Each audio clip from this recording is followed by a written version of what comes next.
एक समय की बात है, एक छोटा सा गांव समुद्र के किनारे बसा हुआ था।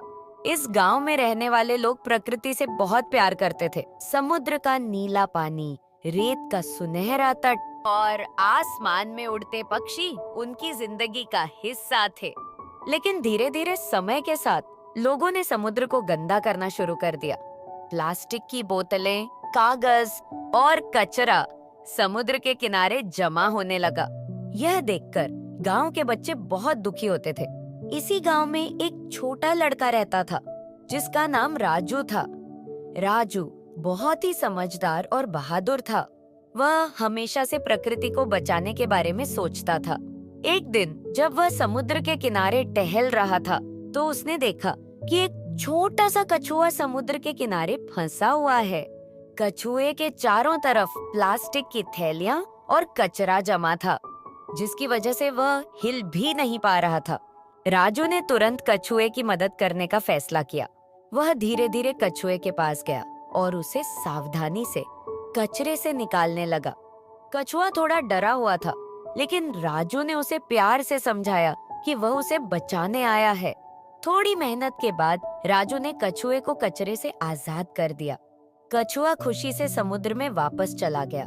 राजू ने सोचा कि अगर ऐसा ही चलता रहा तो समुद्र और उसके जीव जंतु खतरे में पड़ जाएंगे।